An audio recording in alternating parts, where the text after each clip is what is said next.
I honestly think without intervention, he'll kill her. He won't let her go. If he gets her, he'll never let her go. There is nobody else who loves you. I am the guy you're looking for. I'm suffering, I don't sleep. I'm thinking about you all the time. You're the only thing that I have in my brain. That's love, my dear. I'm meeting Jen, whose stalker is a complete stranger. He's been fixated on her for over 3 years after they crossed paths once through work. So, I'll take a seat here. So, I just want to say, first of all, thank you so much, because I know that sharing your story is hard for you, but How did this all begin, Jen? March 2022, I was a recruitment consultant and I just put an advert out. I gave him his application just like everybody else. He got offered the role. From there, it started to get the texts of, morning, I've just started my day, it's 5 a.m, I'm heading here and I'm going to be stopping there. And then it started to be pictures, as if he was texting his best friend, and I didn't respond to them. And then they started to get a little bit personal. Then the texts were coming through at 8, 9, 10 o'clock at night, and I was not responding to anything. But then I'd get 5 or 6 more messages. wow. And I was waking up to loads of messages in the middle of the night. Still in Leicester, hoping you will appear from somewhere. There is parking just behind the hotel. Come to me, honey. I am not leaving without seeing you tonight. I am here, full of love for you, hardly sleeping night by night. It was a Saturday. I got a text on my personal number. Oh my goodness. I want your hair falling through my face. I want to kiss you on your closed eyes.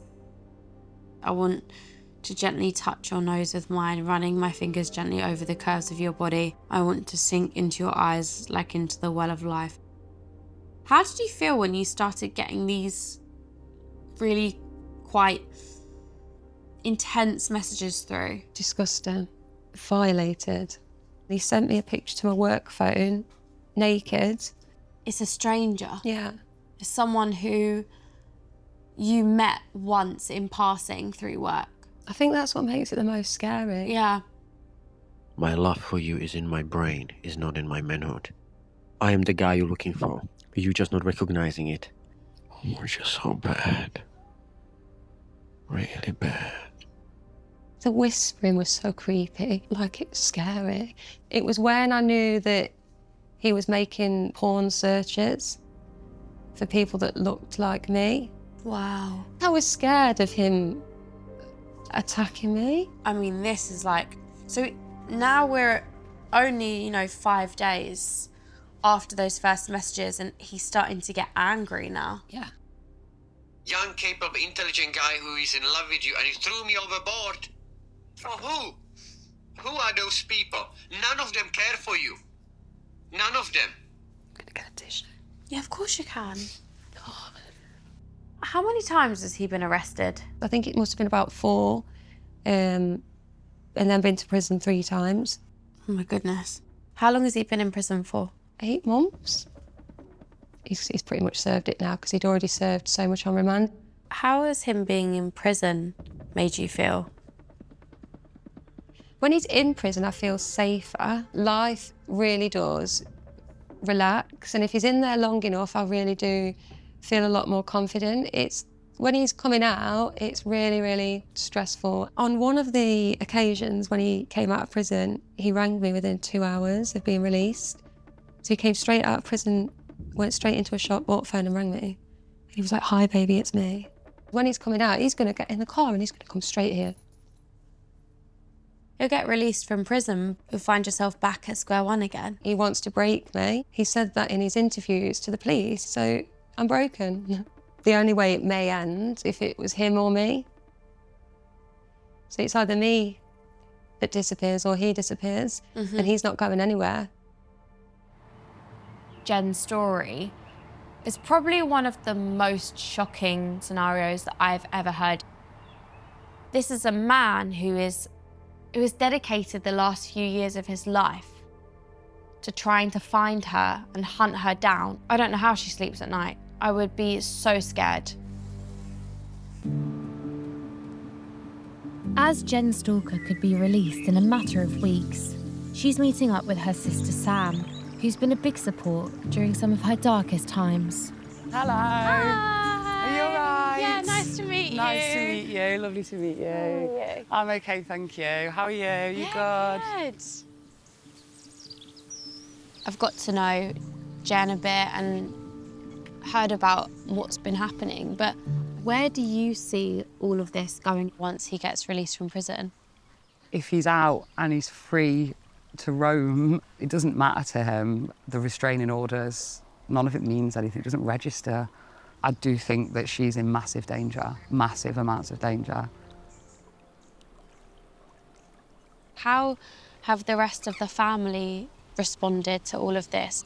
It's broken us all in a way, and everyone's so concerned about her, but what can you do? You can't wrap someone in cotton wool, and why should you? Like, what life is that for anyone? Sorry.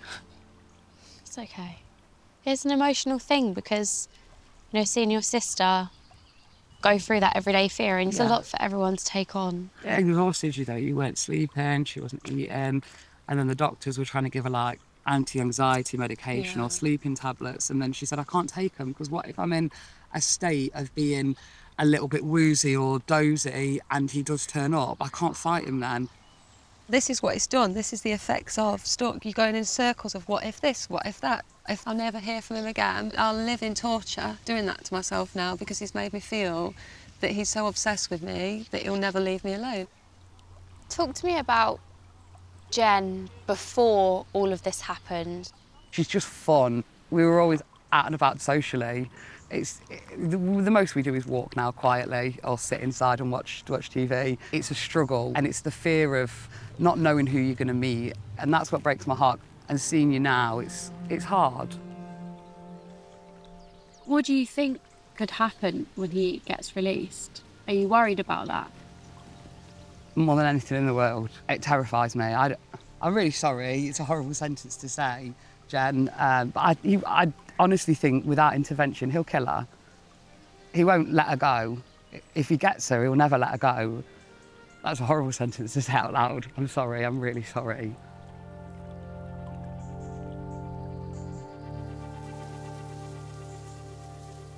Sam's scared. You know, Sam was describing her as the life and soul of the party, but now Jen has almost become reclusive and she doesn't want to leave the house. She's completely transformed, and I can't even imagine the pain of having to watch your family member gradually change into a completely different person.